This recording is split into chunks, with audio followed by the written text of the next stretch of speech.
Good day everyone, we are the student nurses and we will be demonstrating on how to take your vital signs. So first is radial pulse rate taking. Radial pulse rate taking is commonly assessed by palpation or auscultation.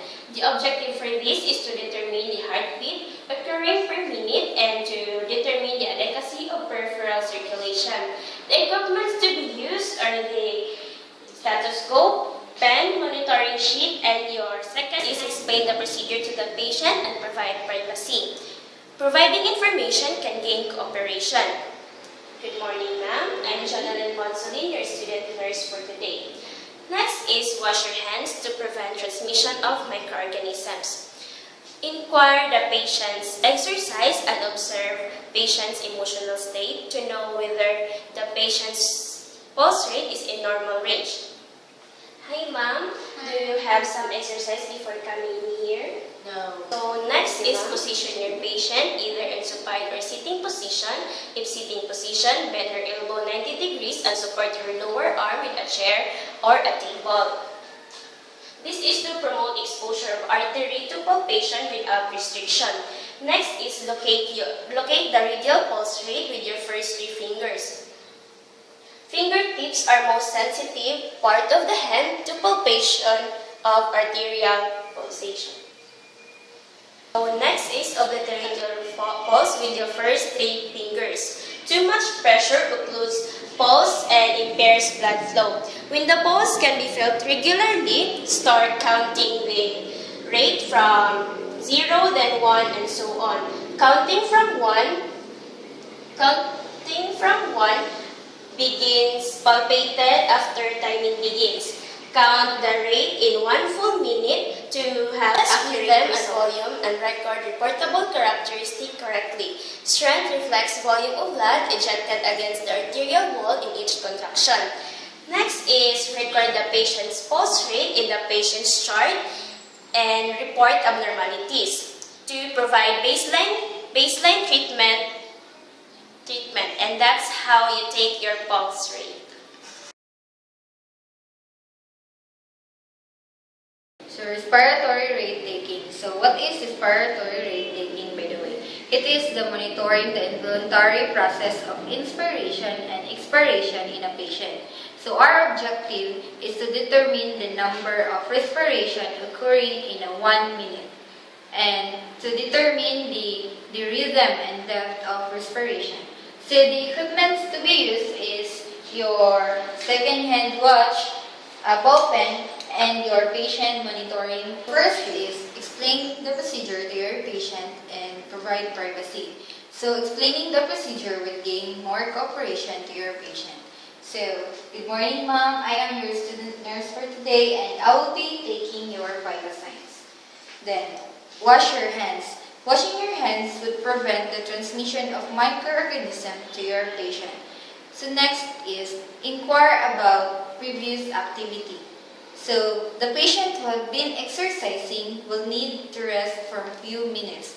This is to permit the accelerated respiratory rate return to normal. So ma'am, have you been doing some activities before coming here? No. Ensure your patient is in comfortable position. Place your hand over the client's abdomen. Awareness of respiratory rate assessment could cause the patient voluntarily alter the respiratory pattern. So as you take your patient's respiratory rate, make sure your patient is at rest. Then watch the rise and fall of the patient's chest and the upper abdomen. So remember that one expiration and one inspiration is equivalent into 1 cycle. Then observe complete respiratory rate.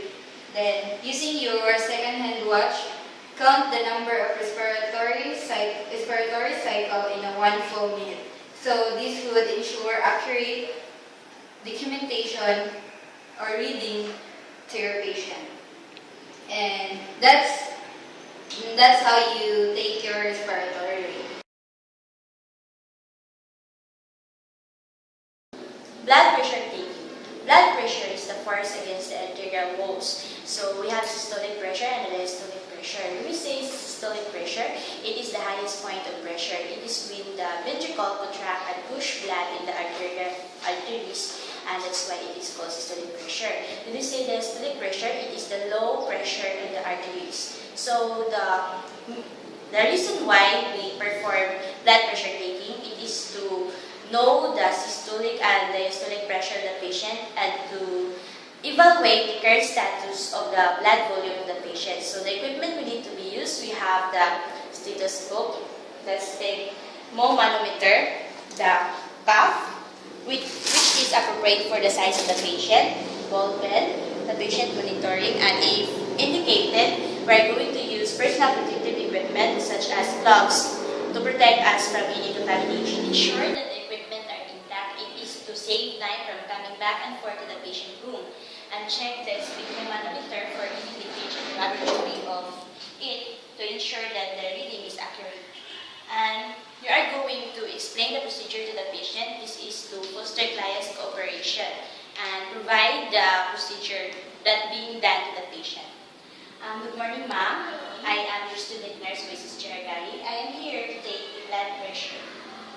After that, you are going to perform hand washing. This is to prevent the transmission of microorganisms. And after performing a hand washing, you are going to provide privacy to the patient to ensure or maintain client's dignity.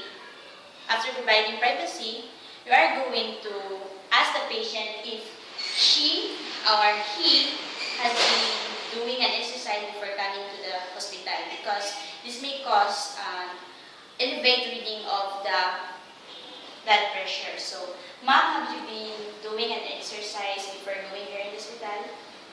No.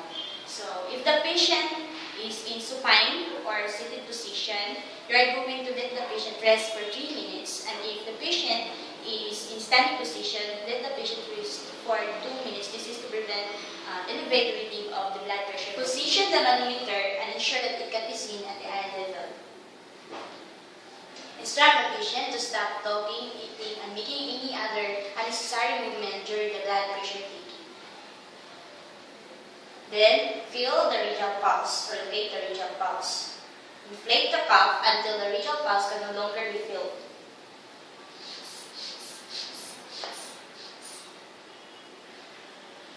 Then deflate the cuff.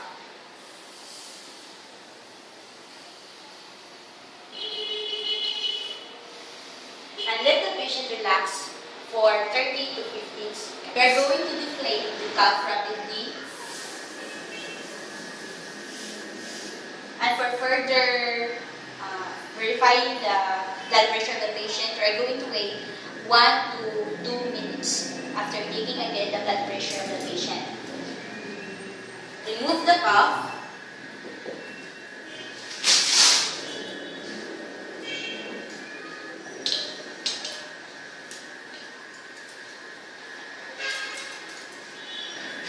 So, document and report any unusualities. After documenting, you are going to wash hands after the procedure. This is to prevent cross-contamination.